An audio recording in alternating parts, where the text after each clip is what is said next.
मित्रांनो, आता आपण या ठिकाणी फीचर्स ऑफ पार्टनरशिप फर्म, भागीदारीची वैशिष्ट्ये. फीचर्स म्हणजे भागीदारीची वैशिष्ट्ये. मग फीचर्स ऑफ पार्टनरशिप फर्म, भागीदारीची वैशिष्ट्ये आपण या ठिकाणी बघणार आहोत. आता सर्वप्रथम आपल्याला भागीदारी संस्था किंवा भागीदारी संस्थेची निर्मिती करण्यासाठी आपल्याला त्या ठिकाणी कशा कशाची आवश्यकता असते, त्याची वैशिष्ट्ये काय आहे हे आपल्याला बघायचं आहे. मग याच्यामध्ये सर्वात प्रथम ज्याला आपण agreement, features of partnership firm मध्ये सर्वात महत्त्वाचा घटक जो आहे तो आहे ॲग्रीमेंट. मग ॲग्रीमेंट म्हणजे आपण त्याला करार असं संबोधत असतो. म्हणजे भागीदारी संस्थेमध्ये करार हा खूप त्या ठिकाणी महत्त्वाचा घटक असा मानला जातो. मग त्याच्यामध्ये agreement, partnership is an result of agreement between partners. म्हणजे या ठिकाणी भागीदारीची निर्मिती ही करारापासून होत असते. मग हा जो काही करार आहे, it could be written or oral. हा करार लेखी स्वरूपाचा किंवा तोंडी स्वरूपाचाही त्या ठिकाणी असू शकतो. त्यानंतर a written agreement is prefer so that it can used a proof in a court of law and such written agreement is known as partnership deed. यामध्ये सर्वात महत्वाचं म्हणजे भविष्य काळामध्ये संघर्ष टाळण्यासाठी, भविष्य काळामध्ये ज्या काही अनेक अडचणी येत असतात, या सगळ्या अडचणी टाळण्यासाठी भागीदारी करार हा लिखित स्वरूपात असणे फायद्याचे असते. या करारामध्ये लेखी करार हा महत्वाचा मानला जातो. त्यालाच आपण पार्टनरशिप डीड ही चांगल्या प्रकारची आहे असं म्हणू शकतो. त्याच्यानंतर करार झाल्यानंतर त्या ठिकाणी महत्वाचा भाग जो आहे तो आहे प्रिन्सिपल्स अँड एजंट्स. मग या ठिकाणी प्रिन्सिपल्स अँड एजंट्स हा जो काही भाग आहे त्याला प्रधान आणि अभिकर्ता असं म्हटलं जातं.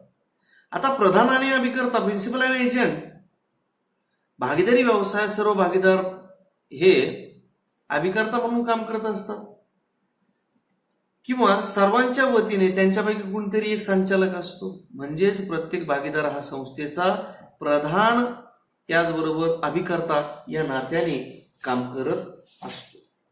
मग या ठिकाणी सर्वात महत्वाचं म्हणजे काय की each partner works to fold.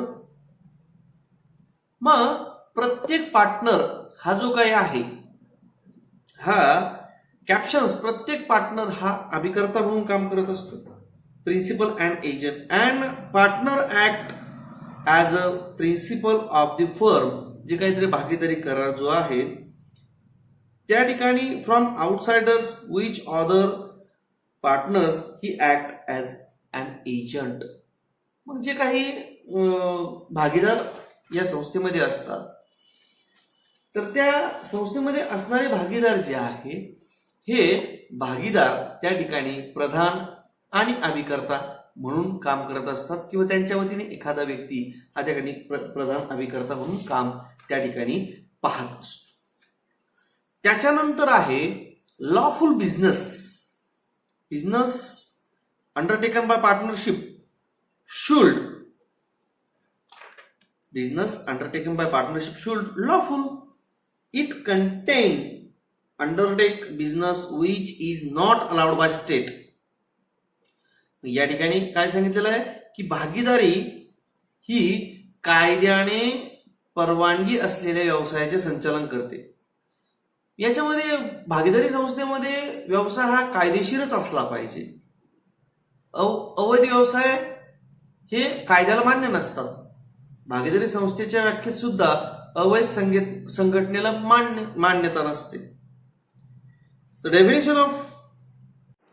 त्यानंतर आहे sharing of profit and losses.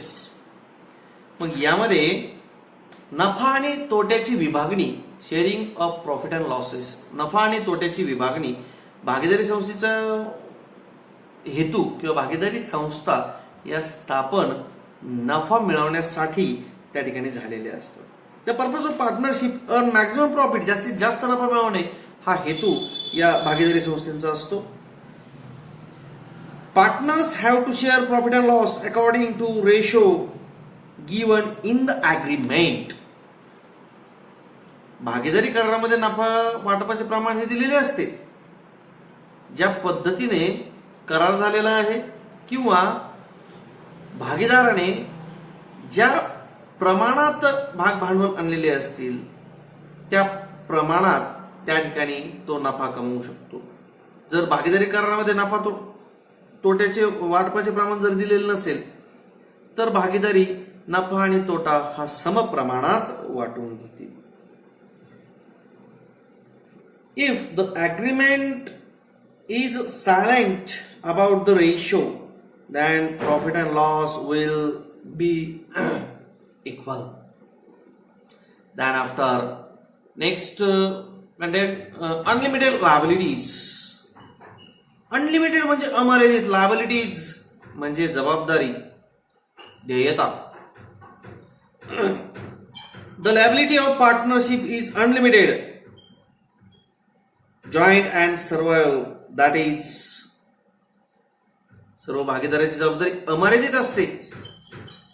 सांघिकपणे व वैयक्तिकपणे ती जोपर्यंत स्वतःजवळील पैसे देण्यास समर्थ असेल, म्हणजे जर देयता स्वतःच्या पैशातून देता येत असेल, partners are liable till the last rupee of their pocket. त्याच्या खिशातून तो शेवटचा पैसा देईपर्यंत त्याची देयता असेल. If asset of business is not sufficient to pay liabilities. जेव्हा व्यवसायातील देणी फेडण्यासाठी व्यवसायाची संपत्ती जर अपुरी पडत असेल तेव्हा then personal property of partners can be used. पार्टनरची खाजगी मालमत्ता जी आहे ती वापरात आणली जाते. If any one of partner is declared solvent. जर एखादा पार्टनर जो आहे तो सॉल्वंट आहे. आता सॉल्वंट आणि इनसॉल्वंट आपण पुढे बघणार आहोत. मग जर संपत्ती अपुरी पडत असेल तेव्हा बाह्य देयताची परतफेड करण्यासाठी, बाहेरील ज्या देणी आहेत ते देणी परतफेड करण्यासाठी भागीदाराच्या वैयक्तिक संपत्तीचाही उपयोग त्या ठिकाणी केला जाऊ शकतो. His liability will be borne by solvent partner. त्यांच्या वैयक्तिक मालमत्तेतून ती देयता त्या ठिकाणी देता येते. त्याच्यानंतर आहे रजिस्ट्रेशन. मग ॲग्रीमेंट आणि रजिस्ट्रेशन ह्या दोन्ही बाबी महत्वाच्या आहेत. भागीदारी संस्थेची नोंदणी ही अनिवार्य नाही,